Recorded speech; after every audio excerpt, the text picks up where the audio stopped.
Hello everyone, I am Adarsh Kumar and in this video I am going to demonstrate the quiz application which we have developed as a walkover assignment. So let's start with the registration. So this is basically a registration page and we have to create one. So we have to create into this, and now we have to provide the username. So I am typing user4 and email ID for this. So I am typing,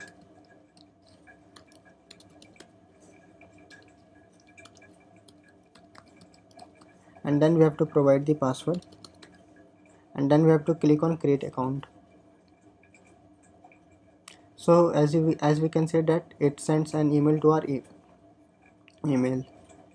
So let's move to our email and now refresh it.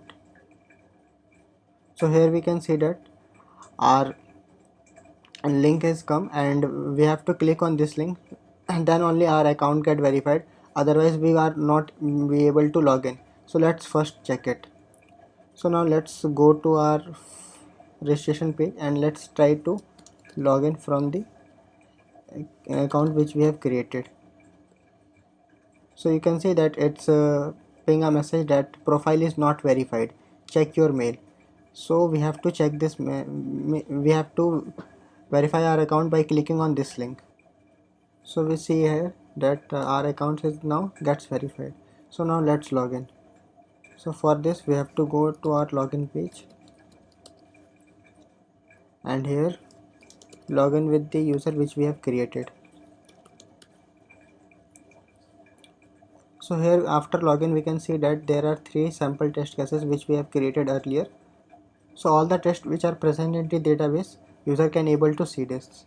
Now let's move towards admin. So for the admin registration we have the same registration page. So now let's suppose the admin name is admin2 and its ID is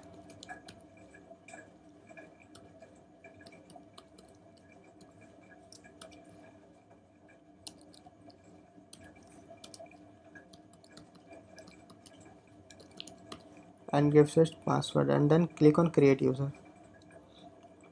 So again it will send a verification link to our email and we need to verify it, otherwise we won't be able to log in. So now our account is verified and now let's log in as an admin.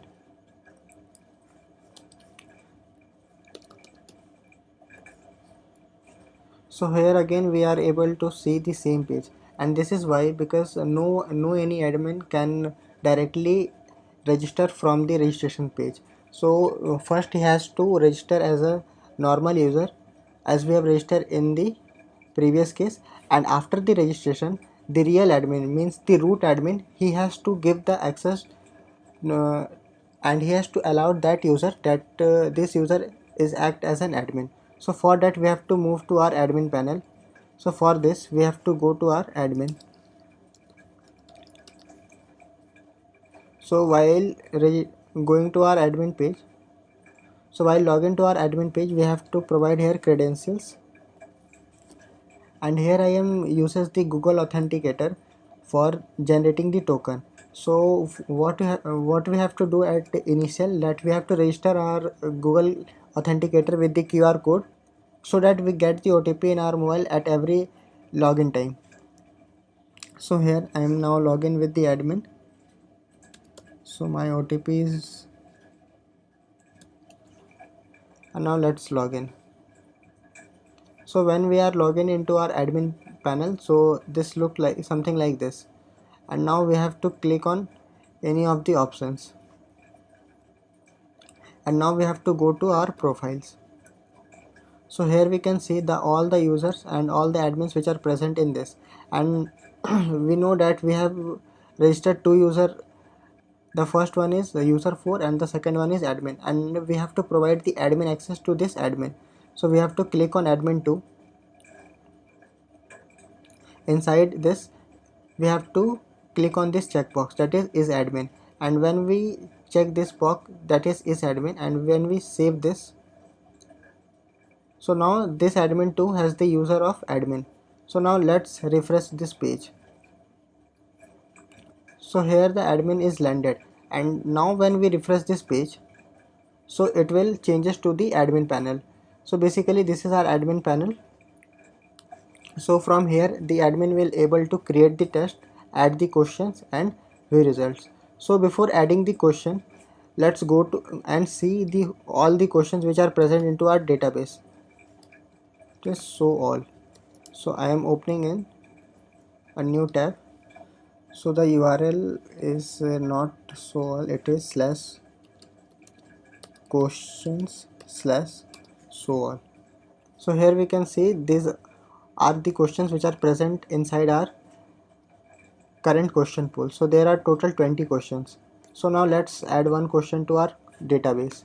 So for this we have to click on add question, and then we have to provide the question. So let's copy the question from here, that is how many consonants are present in English alphabet, and let's paste it. And here we are providing the option, that is 21, 22, 23, 24, and at the last we have to provide the correct answer, that is 21, and we have to click on add question. So it will added the provided question to our database, and let's confirm it from here. So when we click on refresh, so here we can see this question which we have added just now. So now let's move to another task. So after adding the question, the admin can create a test, and this test will be created dynamically, and it will, and the test link which it will create, it will be unique and it will create it dynamically when we create the test. So now click on the test. So here we have to provide the name of the test. So let me check. So we have already 3 tests. So let's name this sample test 4, and let's say the time duration is of 1 minute, and there is a restriction that we can only provide the time duration into minutes, not in seconds or in hour. And after that, all the questions which are present inside our question pool, all the questions we are able to choose it from here. So let's choose some question, and we have to press the control button while choosing the questions, and after choosing the question, click on save. So it will say it will create a test of sample test 4 and saved it into our database. And now if any user go and click or refresh its page, so it will,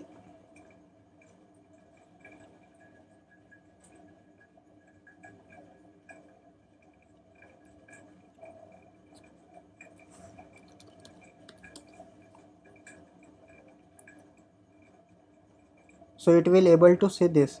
So here the sample test 4 has come, before it was not there. So our sample test is created successfully. And before moving to the third option, that is view result, let's take some test from the users. So I am clicking on this sample test, and here I am selecting any options.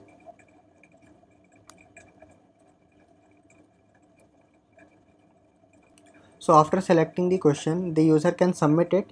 Otherwise, if it's not submit there, then here you can see the timer is running. So I have selected 1 minute timer for the sample test 1. So when our test is started, this timer is started at that time. And now either we have to wait for completion. So either we have to wait for the completion, otherwise we have to submit the test. So I am not submitting the test by clicking on the button. Let's wait for the to be completed.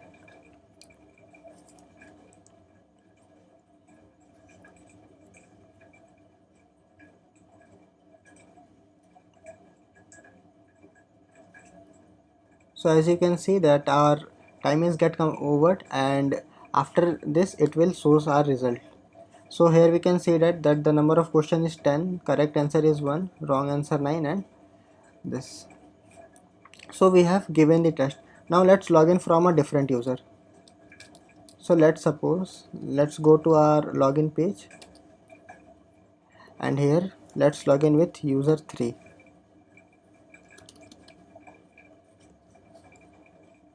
the same portal will open, and now we have to choose the sample test 4, and I am selecting some questions, and if you can see that the question is randomized, like previously which we have the order of the question is different, and now the question of the order of the question is different. And you can verify this also by rewind the video. You can see the previous order of the previous page and order of this page, and in this time I am not waiting for to complete the time. I am just submitting the test by clicking on the button. So I have so I have submitted the test, and here is our result. So this time also only one question was correct and 7 was wrong and 2 was unattempted. So we have given the test, and now let's move to view result. So here we can see that the sample test 4, it is given by two users, that is user 3 and user 4, and both have scored the same marks. And this page shows all the results, that is the result of sample test 1, sample test 2 and sample test 4. So all the results and all the test which has given, it will show the all the results. So this page shows the result of all the tests and all the things which we have done till now. These things can be done by root user from the admin panel directly. So this is our admin panel. So here there is options of questions. So I think my time got out, so I have to again log in. Yeah, so after login it, we can see that there are 22 questions there, and if we want to add any question, so we have to click on this add question button, and we are able to add the question. So this is basically our question, and this is test. So if admin wants, then he can create test directly from here. So here we have to choose a owner, that which user will create, so admin 2, and the name of the test, the time, that how much time it want, and here also we have to select the question. And if user directly wants to generate this question, then he has to provide the link, like any random value he has to provide, and then click on save. Then it will create a user, because this link part that dynamically I have managed through Python. So if admin directly wants to create the link, then he has to provide any random value here, and he has to click on save. And for results, it can go to taken quizzes, and here you can, so here admin can see all the results, but it was not ordered properly. So so this is all about our quiz application. And now let's move to the CI/CD pipeline. So for CI/CD pipeline, I have used the Jenkins, and I have created. So let's discuss this file in brief. So what basically I have done in this pipeline, that first I have created a zip of our production folder. So here we can see that this is our production folder. So all the files and all the codes which are running on the background, all are accessed from this folder. And we have another folder with the name of walkover Django, and I have used this folder as a development folder, and I have used this folder so whenever we need to add or edit some feature, so first we are doing into this folder, and after editing and after adding the changes, we are doing commit. So when we do commit, so whenever we do commit, after the commit, what GitHub will do, that it will trigger to the Jenkins, and when Jenkins get trigger, so it will make a copy of our production folder, and it will move this zip file to our backup folder. So in future, if our current version is getting some error, so we can easily retrieve the previous files, and we can replace the current file with our previous files. So this is for backup purpose. And after creating this zip into this backup folder, it will remove the previous build zip, that is, here you can see that this build number is 17. So So from here we can see that our current build is 17. So what it has done, that it has deleted the previous zip file, that is production16.zip. So it will delete the previous zip, so it can't, so that it doesn't take more amount of storage for the backup. And after creating this file, what Jenkins will do, that it will remove the previous file from our production folder. So here you can see that I have removed all the previous folder and all the previous files from this directory, and after that I have copied the new files into our production folder, and after that I have restart my services. So I have made this whole project in Django, and for the deployment part I have used the Unicorn. So I have created a socket and a service file. So what this service file do, that it will enable the services even after we restart the system. So whenever, so let's suppose we restart the so let's suppose if any issue or any problem will come in future, so and due to which we have to restart our system, so we don't need to restart the services of Unicorn, because whenever the system gets rebooted, it will automatically reboot the Unicorn service, and our service will get up automatically. And after that I have restarted the Nginx server. So what Nginx will do, that it will in background uses the Unicorn service to access the file. So this is my Nginx configuration file. So what this Nginx will do, that in background it takes the all static files from this folder, and for the backend server it is uses this. So it uses this socket file and this service file as their backend, and it basically hosts our Django application. So now let's see the pipeline. So here we can see that currently our zip number is 17, that is production17.zip, and let's make some changes into our readme file. So I am deleting this hello, and now I am going to commit.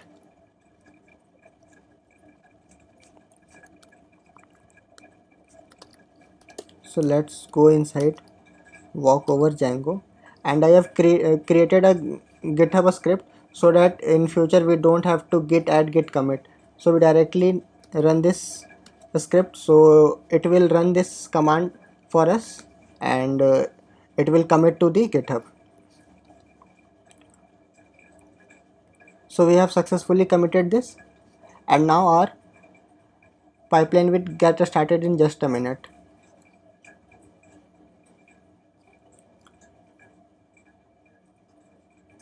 So we have to wait for some time for the trigger.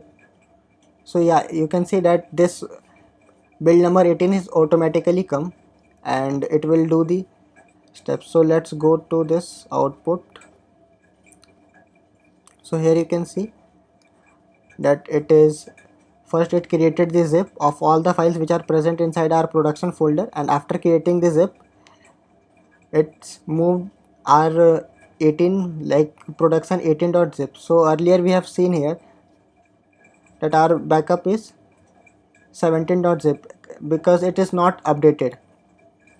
And what it done, that it has removed the previous production zip, that is 17, and it will do all the changes which I have said, that it removes all the files from our production server and copies the new file, and then it restarted the service, the Unicorn service and the Nginx service. And now here if we can see, then here our zip 18 is come, and it removed the previous zip, that is the production zip 17. So that is all about our project, and I hope you enjoyed this video, and thanks for watching.